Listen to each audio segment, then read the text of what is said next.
Hello and welcome to another edition of Budget in Focus.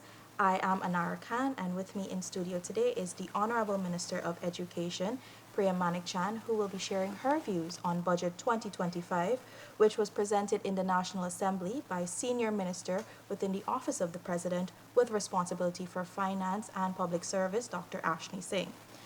Dr. Ashley Singh presented a whopping $1.38 trillion budget on Friday with more than $90 billion in relief measures for the people.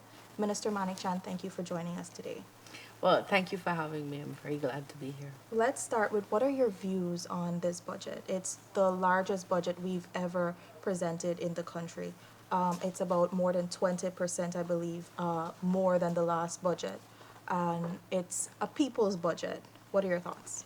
The budget is crafted, before we get into those numbers that you use and so on, the budget is crafted based on our manifesto and our various uh, sector strategies that we created based on a manifesto. And let's go back to that a little bit. When we were going to people in 2020, 2019, 2020 and saying, we would like you to give us your confidence and your support to get into government because we believe we're best to serve you, and the other people, the APNU, AFC, have done such a poor job at serving you, and people were struggling and punishing. We went to people and we said, we want your support, but we want to know also what it is you want from us when we get in there. And we bottom house to bottom house, large meeting to large meeting. We had consultations with sectors that represented young people, Amerindians, women, farmers, professionals, the private sector, businessmen and women, um, sporting enthusiasts, cult music people. So we had a wide range. I remember this one big consultation that broke out into meetings that lasted all day at the Princess Restaurant Hotel in one of their large ballroom areas, and it was based on that we crafted what we would do for Guyana, that we would make sure there was good health care with hospitals and trained doctors and personnel, that we would make sure that every child across the country could access nursery, primary, secondary school, that we would make sure crime came down, that young people had opportunities to study as they worked, that across the country we would make sure communities had grounds where the people and children of those and young people of those communities can play, that we would never neglect our farmers, that we would make sure that the cane harvesters and cane workers who were laid off and treated really poorly could have an income and live in dignity, that we would look after our public servants and our teachers. So we crafted a manifesto, page by page, sector by sector, based on what people said they wanted. And from 2020 to now, from the very first budget that we announced, that Dr. Singh, Ashley Singh, along with the president and Bart Jagdev, our general secretary, and the rest of the cabinet crafted, was a budget to bring us to a place where we could fulfill all of those promises. So for me, the budget is another step in doing that, an exciting step in doing that. So let's take one thing that we promised. We promised that we would restore the Because We Care cash grant. Let us back up a little bit. The APNU, AFC, and every member thereof had snatched that from children. They took it away from the little children. And they said that they would replace it instead with breakfast and boots and boats and buses. APNU started office and left office, and not a single child in Region 2, not a single child on the east bank of Demerara, not a single child in Region 10, not a single child in any of the 1, 7, 8, and 9 benefited from a breakfast program that was not already started under the PPP before we left. 3 schools in Berbice benefited from that program, some in Region 3 and a bunch of them in Region 4. So they took away the Because We Care cash grant, never replaced it with the things they promised to replace it with. We came back in, we immediately restored the grant. It began, I believe, in 2021 at 19,000, and then it was raised and raised and raised. And we said in our manifesto that we would restore and increase that cash grant till it reached at least $50,000. This year, each child, not each home, each child in nursery, primary, secondary is going to receive $55,000, whether they're in a private school or a public school. I say that, Anara, to say we made that promise. We heard what people said they wanted. We put it down in our manifesto. And from 2020 to now, we have been working to make sure we do what we promised, restore and increase. And that can be seen in every sector across the country. Okay, let's zoom in on the education sector because you are the minister responsible. And let's go back to the manifesto promise. I know that the Because We Care cash grant and the breakfast program aren't the only 2 measures that would have been accomplished within those 5 years. Can we speak a little bit about that? Yeah, well, it's not.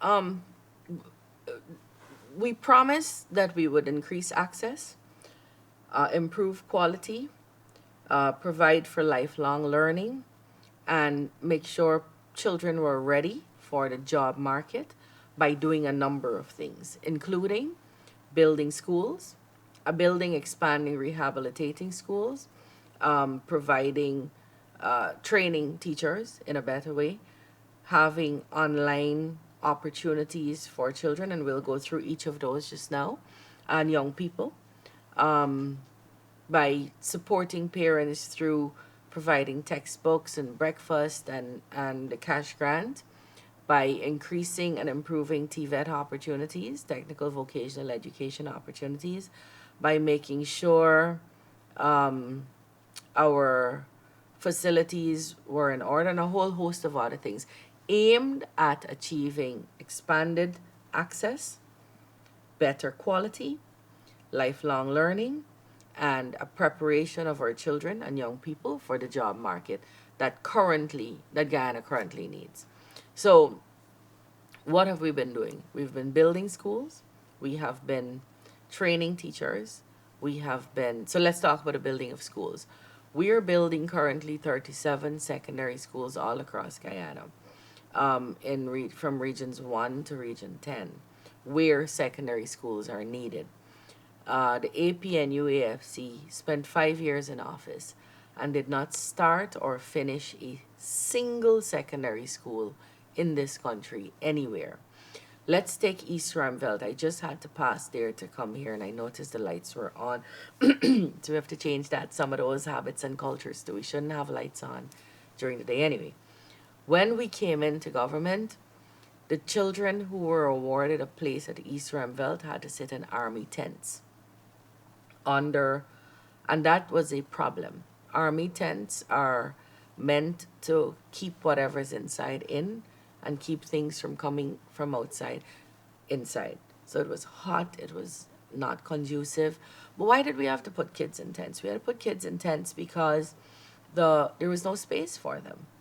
Because nothing had been done to the East Ramveld Secondary School to make space for the children of the South Georgetown, of the East Ramveld community. If you pass there now, you'll see 3 brand new blocks that are taking off first and second form, labs, and other facilities. Very shortly, you will see courts, basketball, volleyball, badminton, other facilities in the school. And what has that done? That has allowed the children there to sit in a place that is comfortable, allow the children there to be able to learn. So we've expanded the facility. We're bringing better quality. What have we done regarding trained teachers? When we came into office, the highest number of trained teachers that ever graduated in any given year was of 535. When we came into office, the CPC was closed because every learning institution was closed, and we'll come to that too in a minute. Because of COVID, we immediately went online because I knew there would be a time when COVID didn't exist and we could sit like this and we didn't have masks and we didn't have to distance. And then when that time came and we had had 5 years of teachers retiring, teachers dying, the usual kind of thing that happens in the sector, where would we replace these teachers? And I immediately instructed that CPCs to go fully online, although not wholly online. So we have now a hybrid where we have in-person teaching, but we also have online education. As a result of which, we have been able to graduate per year 2,000 plus teachers. So over the last 4 years, we've graduated more than 4,000 teachers, which means we have more teachers in the system and we have a better quality of teachers in the system. On the coastland, many of our schools are overstaffed. If you're looking at teacher-student ratio that we were looking at, which allows us now to do more. It allows us to pay specific attention to children with special needs. It allows us, with that extra teacher, extra teachers, to pay specific attention to children who need more attention to become literate. It allows us to allow for more supervision in the school compounds, in the classroom. So it's not only access, it's quality. Now, people are also forgetting that when we came into office, schools were closed. Schools were closed across the country. We had, for the first time in the history of Guyana, we had to figure out a way of engaging our children without them being in the physical presence of a teacher. And that was a mammoth undertaking. We immediately went to the Learning Channel, which existed since 2011. We went to the Learning Channel. We started teaching on the Learning Channel. We immediately started making arrangements to go on radio nationally. We prepared worksheets and posted them online and distributed them to children. We had community services in Blackboard set up in some communities. And I want to make the distinction that when we came into office, the country had been in lockdown for 5 months. From March to August, the country had been in lockdown for 5 months. From March to August, the Learning Channel existed in March, but it was not used to teach children. The radio station, although not as expanded as we have it now, existed, but it was not used to teach children. The website, which I had started in my previous iteration in the ministry, existed, but nothing was posted there. The same officers who did for me worksheets so that we could share out existed, but none of them were used to do that. So the APNUAFC just shut the schools and left parents and children up to their own devices, while other Caribbean countries were finding ways to engage their children. When we came in, that was the biggest challenge. Getting sinks into schools, getting hand washing material, distancing signs, safety signs, trying to get the schools open. Guyana was one of the first countries to reopen face to face in a way that allowed children to go back into school in a measured way. So we first had our exams classes go back into school in, I believe it was February. November. And then we started going back in gradually. It took 2 years to get us back into classrooms fully. So those are all challenges we had, we overcame, and that we are learning from. Those are also challenges that brought about opportunities that we didn't let slip by. The opportunity to expand our distance education, the opportunity to grow how we were going to engage not only students but teachers for training and retraining. From that has grown, one of our promises was that we would create an online university, and that we would allow students to study there. From then to now, we've established again online academy of learning. We're just under 30,000 people, mostly young people, although there's no age I'm one of the limit. beneficiaries. You're one of the Yes. beneficiaries. Yes. So my entire office, all of the secretariat, all of you are young people that are either getting degrees or masters or PhDs, and it's really beautiful to watch. And what's happening is 30,000 people like you across this country, from regions 1 to 10 and Georgetown, are studying in foreign universities for certificates and diplomas, degrees, masters, PhDs at no cost to themselves. The government is paying that. We saw a large graduates and graduates last year, on that scholarship program. And so people are able to work and study at the same time and get their qualifications. And it's making a big difference because people now have options about where they work and how much they earn, and what their marketability is. And just, purely how much more you know, how much you've challenged yourself individually. Um, so there have been some massive successes in the education sector. We have achieved for everything we've promised, every single thing we set out to do. Our breakfast program has expanded to now grades 3, 4, 5, and 6, whereas it existed at 0 places in many areas across the coast.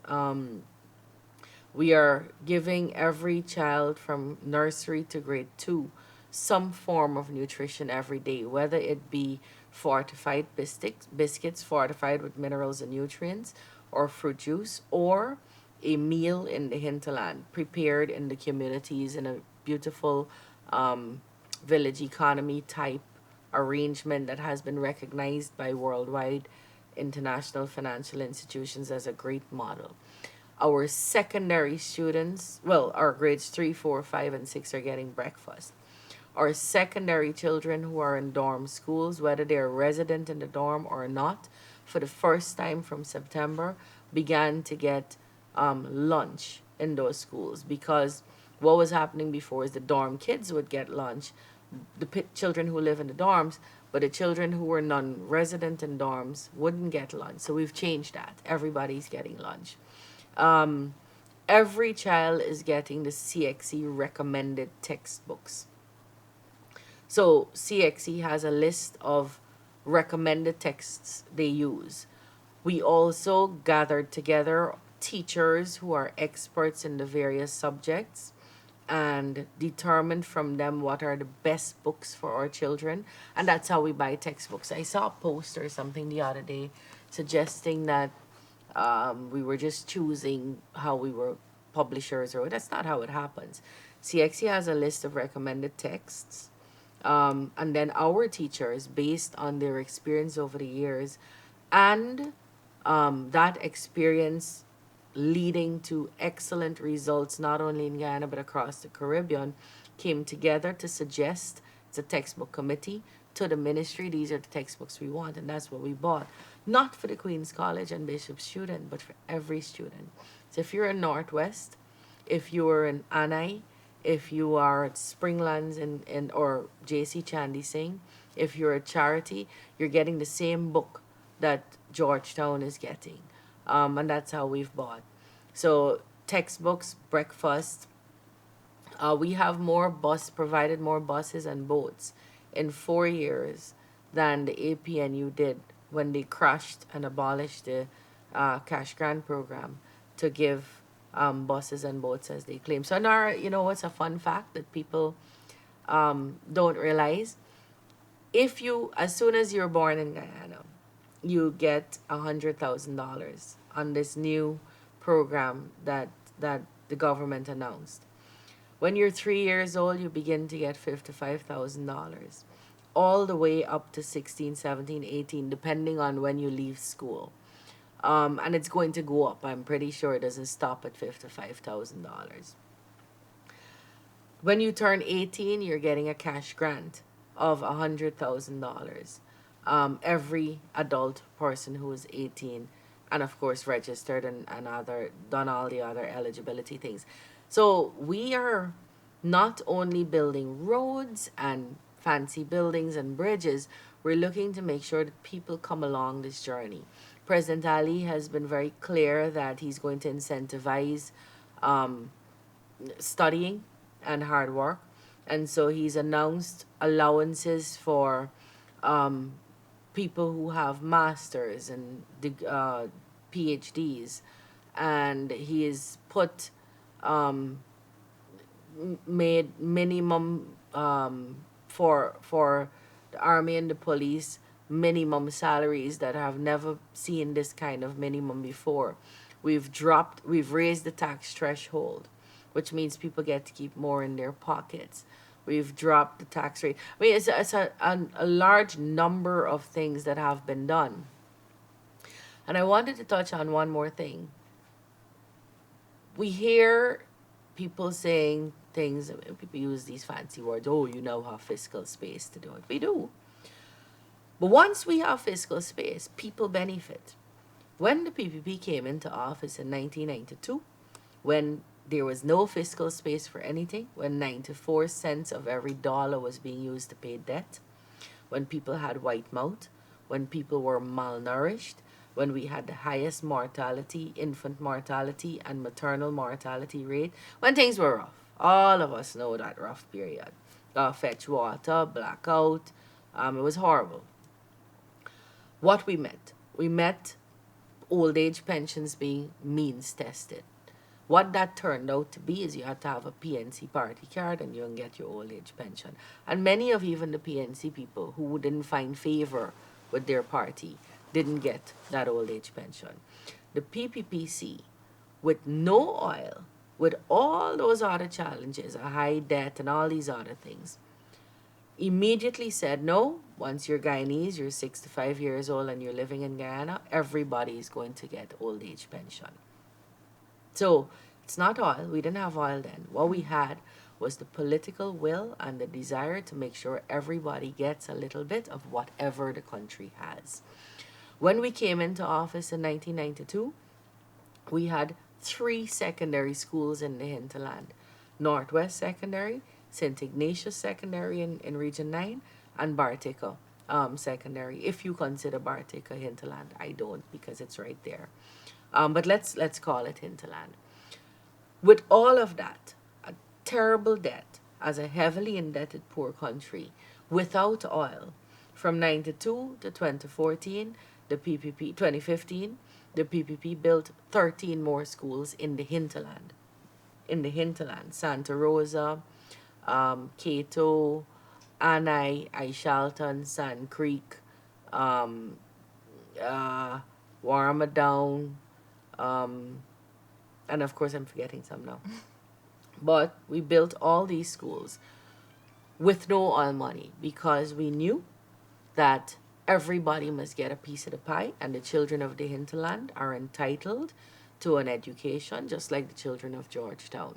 The APNU came in with the best economic platform, save now, the best one at that time. And they didn't build a single secondary school in the hinterland, and they didn't start and finish a single secondary school, not only in the hinterland but anywhere in Guyana. So it's not fiscal space alone. It is what you do with the money you have, how you see people, how you view people. Are they entitled to this? Are they deserving of these benefits? Should benefits be distributed equally and equitably? Those are the questions that people have to examine, and we believe that firmly in the People's Progressive Party. So, in this budget, people, these things are very sexy to say, oh, you're an oil country, you're making oil money, give everybody $1 million, raise everybody's salary, spend out all the money. But, those things have been studied in other countries where there were these kinds of resources, and that kind of expenditure was wild, was not prudent, and was very harmful for the people of those countries after it was applied in that manner. And so we're being very careful to make sure everybody benefits. Like I just told you, you're getting every child, everybody from birth almost to death is getting some kind of a grant or another, in addition to everything else that is happening. But it's just like your home. Let's say you were planting. We're not neglecting other sectors. So we're making sure the agricultural sector is strong, it's resilient, it can contribute. That mining is strong, resilient, and can contribute. That so what that means is people are getting to work in those fields, human beings. The farmer doesn't have to worry, well, here, these people wild, they're running after oil and gas. Rice is private business, so what happened to me now with my, when generations have invested in rice? Remember what happened? We said rice is private people, is a private business. The miner, the bauxite worker doesn't have to worry that, oh Lord, the PPP government just running after oil. So that means me and my family, we're in trouble because we're not in that sector. And we don't have to worry as a country that if oil prices reduce, that we'll be in trouble, or that we won't be able to sustain our expenditure or our investments in people. And I like to liken this to your home. If you're planting your garden, so you got your callaloo and you think you're growing chicken, you have your fruit trees, and you get a job in the bank, so you decide, okay, I'm just gonna use this salary, and I can stop growing my chicken, I can stop growing my vegetables, I'm just gonna use the salary. And then your job in the bank, something happens and you lose that, and you lose that, you have nothing to depend on. So the better thing to do is to be able to combine oil resources as well as our other revenue from other places, taxes, um, income from other sectors, to bring about the goodness Guyanese deserve and they say they want. And that's what we're doing here. Minister, what I really wanted to zone in on is the infrastructure. I know in 2024 we closed off with doing more than 30 schools, as you'd mentioned, all across the country. Began. We began construction for 30 schools all across. Secondary schools. Secondary, and that's just secondary schools. We still have primary and nursery schools. And in budget 2025, I believe there is more than $36 billion allocated for infrastructural development under the education sector alone. What would this mean going forward for education delivery across the country? So let me put it this way, Anara. Well, a lot of schools began, they're not finished. They're scheduled to finish at different points this year. Some may even roll into next year, depending on the size of the school and the contracts we sign and so on. But let's take Region 9 or Region 7 or Region 1. In Region 9, we had, when we came into office, there was St. Ignatius Secondary, Anai Secondary, Aishalton Secondary, and Sand Creek Secondary. We are currently built, so that's 4 secondary schools. Every child who was not in one of these secondary schools was in a primary top. So Mawara now, which is very deep south at the bottom of the map, their children couldn't go to different secondary schools. So what happened is they continued in the primary school, but they were getting some kind of secondary work by teachers who may not be trained to teach secondary work. Not the most optimal education. We are now putting down, so they had 4 schools for the whole of Region 9's existence. It has had 4 secondary schools. We are now building 7 more secondary schools in one 4-year term, well, one 5-year term. So the Irfan Ali term, the first Irfan Ali term, is going to produce 7 secondary schools, whereas for the entire of Region 9's existence, it had only 4, 3 of which came under the PPP. What that means, because we could talk about buildings and structures and the beauty of architecture, what that means is the children who before could not sit in a secondary school and benefit from a teacher who's trained at secondary and labs and um, CVQ and all the other things that would make them competitive, not only in Guyana but in the world, will now have spaces to sit in a secondary school, and spaces to be able to become competitive, to be all they can be, to be able to enter tertiary education, graduate with degrees and masters and PhDs, and then become whatever they want to be. Before now, we didn't have that. So that's the impact. And I want to be clear because sometimes we get lost in numbers and the buildings. And I see people saying, not unjustifiably, well, a building is not education. And I agree. A building alone is not education. But for sure, you got to give people a building to sit in before they can get education. But we're not doing buildings alone.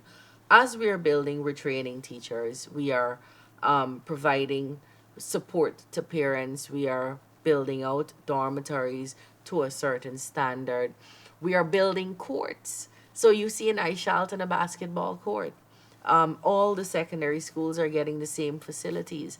We're providing the textbooks. We're doing whatever is needed for those children to stay in their communities and be the best they can be. And so for me, it's one of the greatest undertakings we've had, not just because of a building, but what that building represents. It is hope for that community.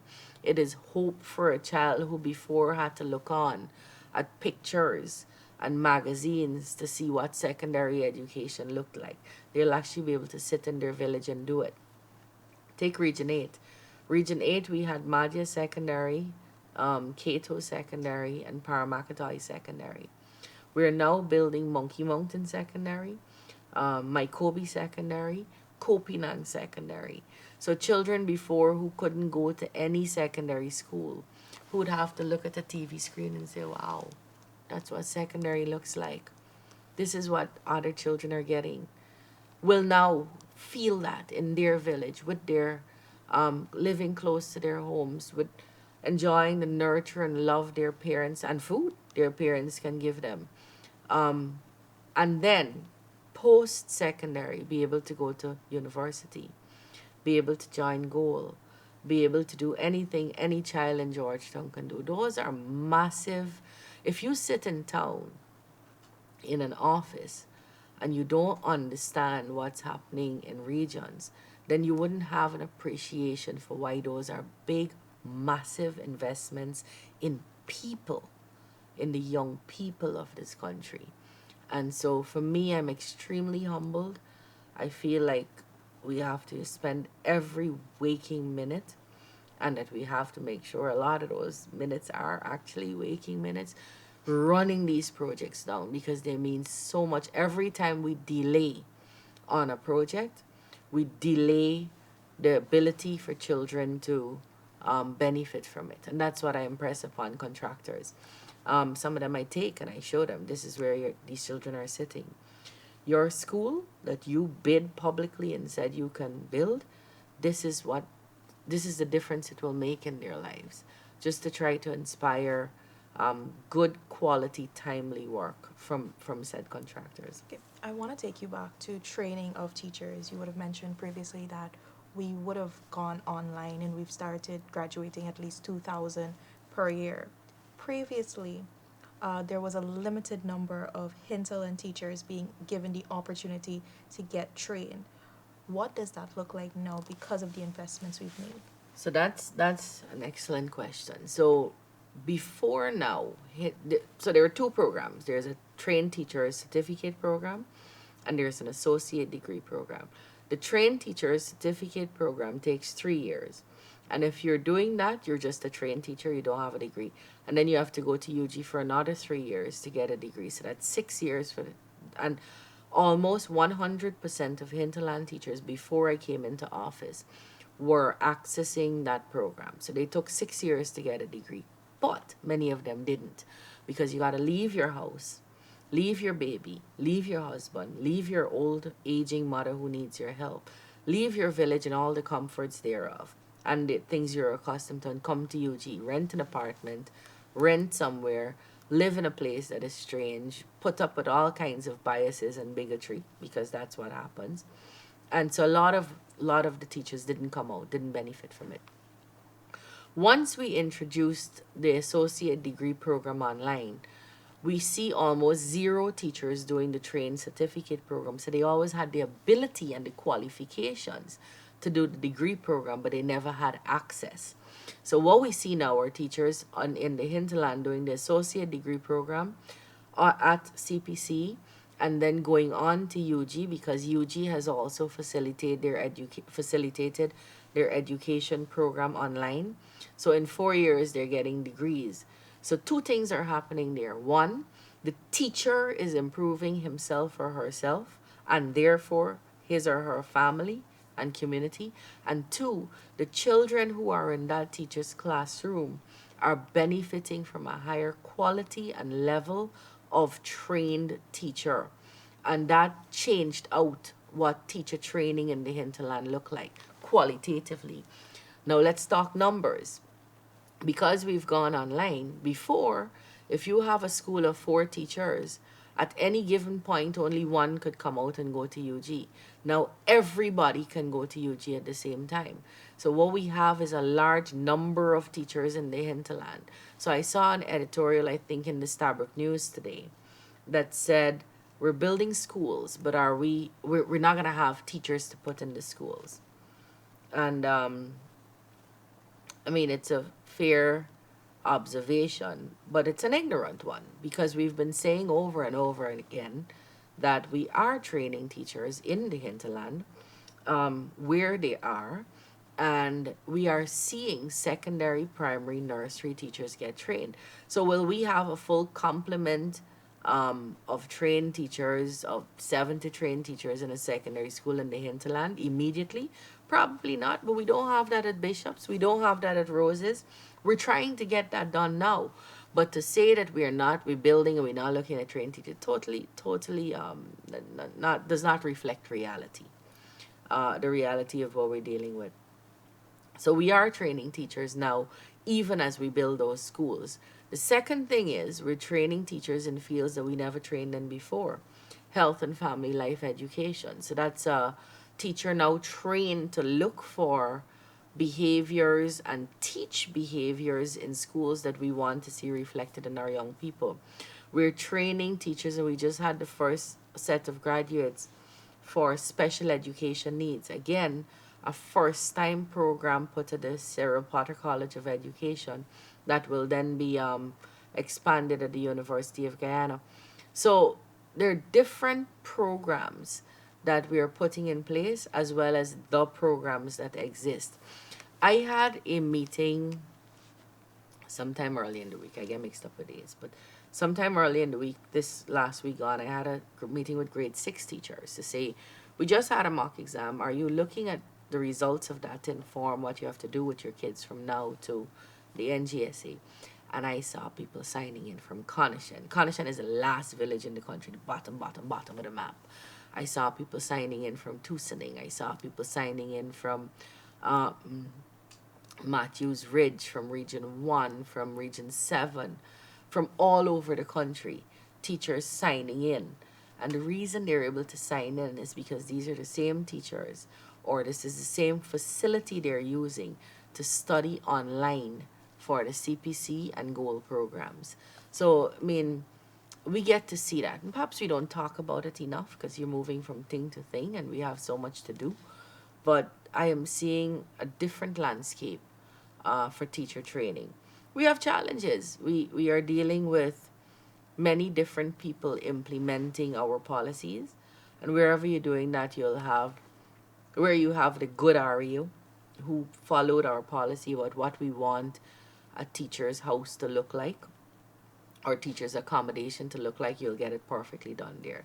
Where you have an REO who didn't bother to read it, you'll have, challenges with that. We have to work on fixing those things. I'm not saying we're without challenges, but I'm saying that where we came from to now in a really, really short period is transformative. We're transforming how we deliver education, the places we deliver education in, the quality, the spread, the equity, and I'm very, very humbled by it. I'm very proud of it. And I also want to say, Anara, that you see me here, because that's the nature of the thing, but I have a really good team of education officers. I think we have the best collection now of education officers that I've ever seen. Now, let me be very, very clear. I've seen great, fantastic education officers in the past, even as I was growing up, because my mother was a teacher and I was exposed to that kind of thing. But I'm talking about the collection in the same place at the same time with the same passion, with the same forward drive, with the same understanding that this is possible. We can do it. We can change out how we make our children literate by grade 4. We can change out our mathematics results. We can change out how we train teachers and retrain teachers.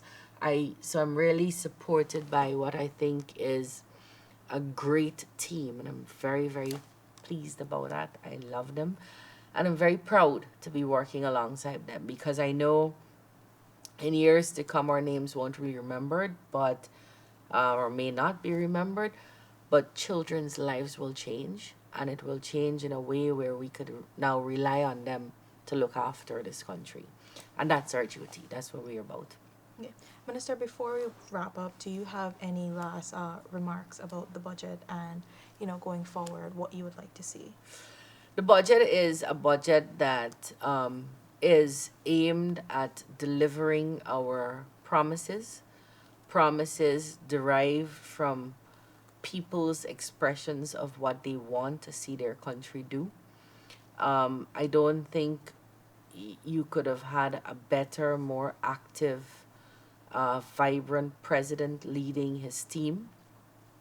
And by team, I mean not only cabinet members, but technical people. The pace at which the country has been growing, and you've been seeing development in your own communities, in your own village. I walked through Bellevue squatting area, and a couple of days ago, it's no longer a squatting area. It's been regularized. I was not walking on mud. I was walking on concrete roads. But it's still called Bellevue Squatting Area because it has been Bellevue Squatting Area for so many years. And that's a small, small microcosm of what's happening across the country. We're delivering, people are getting house lots and homes, young professionals.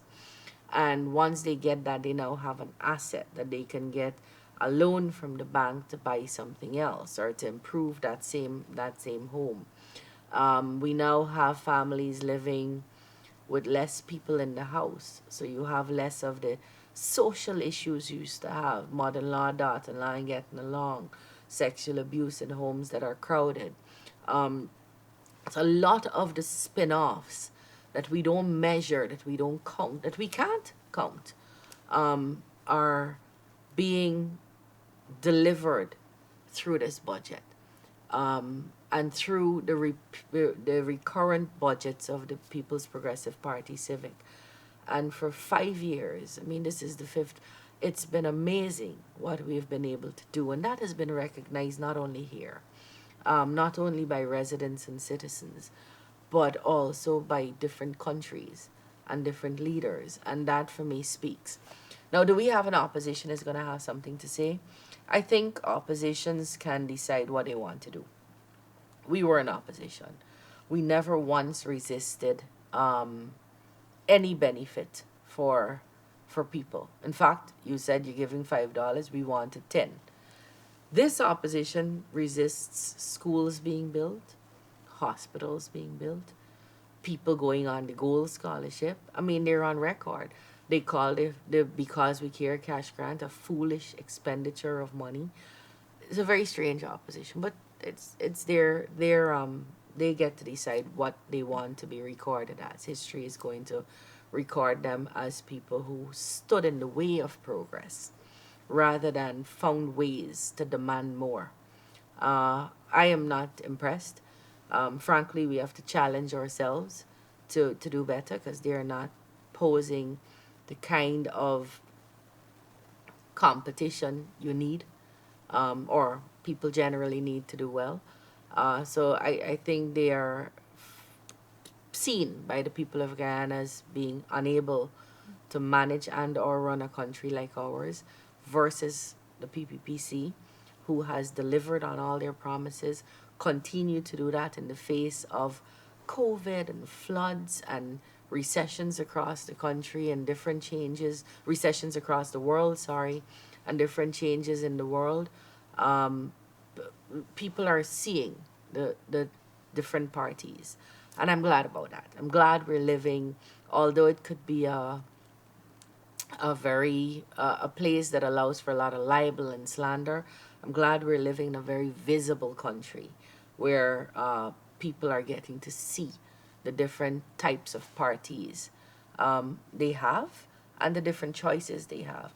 And people understand more than ever the power they hold in their vote. And they see a PPPC working for your vote, asking for it, but not only expecting it and feeling entitled to it, but working daily to win your heart, win your soul, win your mind, win your vote. Versus people who decided from the time they went in, we gonna rig this thing, so we gonna work for you. And that's the danger of rigged elections. If you know you're gonna rig elections, then you don't have to deliver on any promise. You don't have to deliver anything because you don't have to win anybody. You'll just steal their vote. And the Guyanese people are seeing that. So there's a very sharp contrast between the parties that are vying for people's attention and support.